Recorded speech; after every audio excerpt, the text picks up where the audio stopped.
Good afternoon and welcome to FNN. I'm your host, Victoria Serwadik. COVID-19 has taken a toll on all of us. Just as things start to get better, we are somehow right back at square one.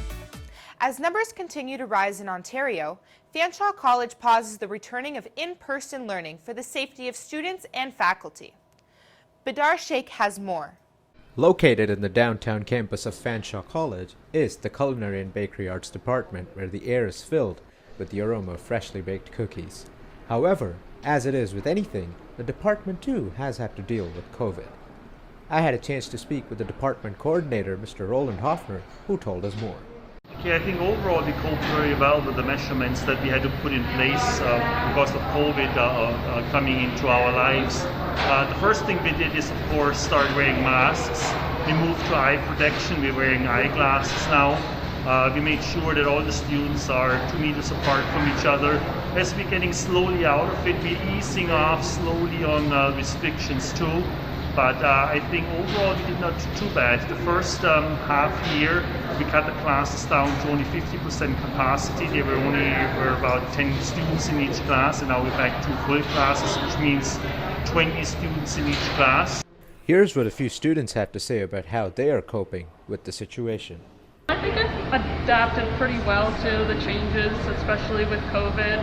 It's a bit difficult, because sometimes you're in person, sometimes you're not. It's kind of difficult knowing what's going on, but I've adapted pretty well. I like online learning. I find I can actually sit down and focus a lot better. So yeah, I think I've adapted pretty well. For us, COVID has had quite a big impact. Our in-person classes are supposed to be every single week, but because of the COVID, it's been every other week, so we've had half the amount of classes we're supposed to have, which means each semester we're supposed to develop a lot more skills than we are currently, so we're kind of behind where we should be, which is going to have a big impact when we graduate, because when we go into the industry, we're going to be quite behind. So overall, it's had quite a big impact on us. These trying and testing times have reiterated the importance of appreciating the little joys in life, like cupcakes. So go out there, have a few cupcakes with your friends, or maybe on your own. Do whatever it is that makes you happy. For FNN, I am Badar Sheikh. Some must wonder what it's like to be a student during these times. Between learning, assignments, and exams, nothing is the way it once was. Shabam Bali gives us a little bit of insight on what teachers are doing to help school proceed as normal, even through a pandemic. With Omicron's sudden outbreak, colleges which were hoping to get offline and start regular classes in January had to make very last-minute changes in their curriculum, which resulted in delay for reopening of schools after winter break. We had to move a few courses back online versus face-to-face. The good part about that was we delivered the same courses all online the winter before. So it was a matter of adjusting testing procedures, assignments that had to be adjusted ever so slightly. But we had already been through this in winter 2021.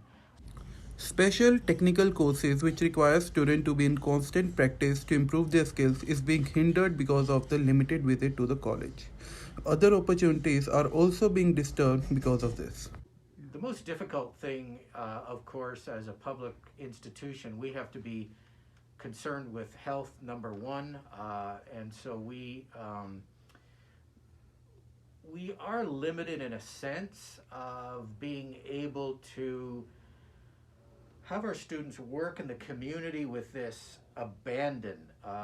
One of the things that's disappointing is that so many of the opportunities that students would take advantage of in our program have all gone online. Even though students are not being taught the conventional ways, teachers believe they are being trained for the jobs the way world is practicing right now, and students will be ready with the tools working sector requires. Schooling isn't the only thing being affected throughout the pandemic. Regular activities and necessities of life have been altered. The situation with car shortages across Ontario is growing worse. I was at John Deere dealership last week to find out why. It's probably not the easiest thing to be finding a car of your dreams right now. Due to an inventory shortage of cars across North America, people looking for new or used cars are having to travel all over the province just to find the one that they want. My name is Robert Hatcher. I'm a sales and leasing consultant for John Bear Hamilton, a General Motors dealership. Over the last 2 years, Robert has been working with clients throughout the pandemic to help them find a vehicle that's suitable for their needs.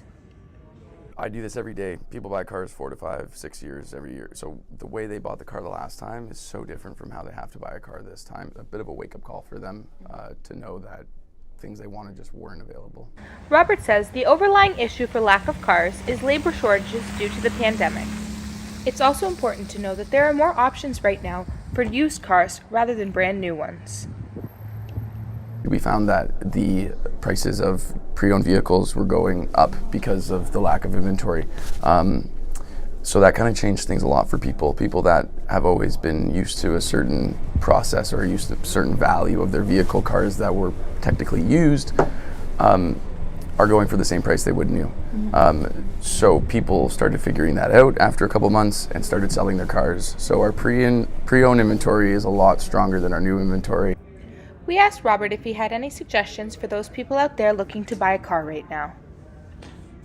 Sticking with one person, putting a deposit down and waiting your turn in line is the best way. If you try to jump back and forth or try to find it all on your own, you're just going to make more work for yourself and it's going to take longer probably. It's no longer just as easy as walking up to a dealership and picking out a car in this day and age. The staff at John Deere strongly recommends you to plan ahead and reserve your vehicle of choice. For FNN, I'm Victoria Serwatic. Thanks for joining me today on FNN.